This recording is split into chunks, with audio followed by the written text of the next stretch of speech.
On Friday from the U.S. Cellular Center in Cedar Rapids, Iowa, Bellator put together another night of mixed martial arts action. The main attractions of the night were the semifinals for the Bellator welterweight tournament. In the first semifinal of the night, 16-2 Hawn faced off against 23-8-1 Brent Weidman. Throughout the bout, the much shorter Hawn answered with his fists every time Weidman came in for an attack, even rocking the 29-year-old in the first.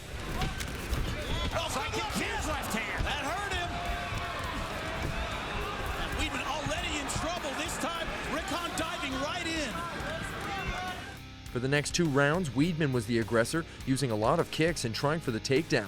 However, Hawn still had a lot left in the tank and landed a great deal of shots. After 3 rounds, a unanimous decision was given to Hawn, who moved on to the tournament finals and improves to 17-2. In the other semifinal of the night, Tough Season 6 cast member War Machine took on 10-3 Ron Kessler.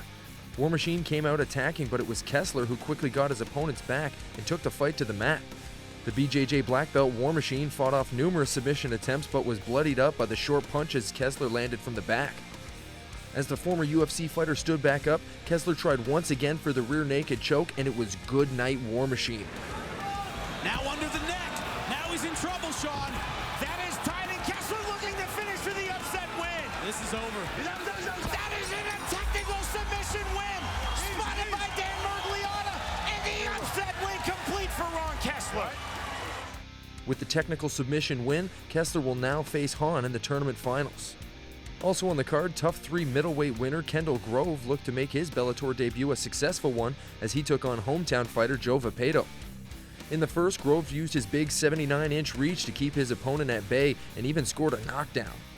Paedo hung in there and would score a takedown, followed by numerous submission attempts by Grove. In the second, Paedo looked to take the fight to the mat, but had a hard time holding Grove down as he constantly had to fight off subs.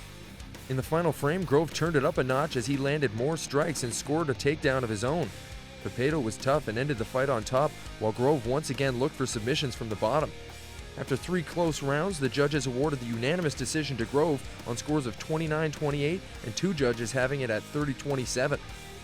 In another bout, former Bellator heavyweight title challenger Eric Prindle looked to get back on a winning streak as he took on Australian kickboxing veteran Peter Graham. Prindle came out with a short flurry, however Graham stayed out of his opponent's range and landed damaging leg kicks over and over, which took their toll.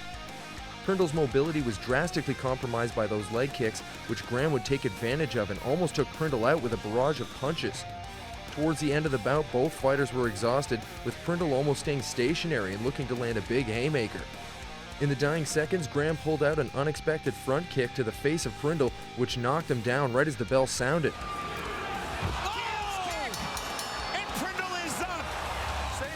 It was no surprise that after finishing the fight with an exclamation point, the judges awarded the unanimous decision to Graham, who walks out with his 10th career victory.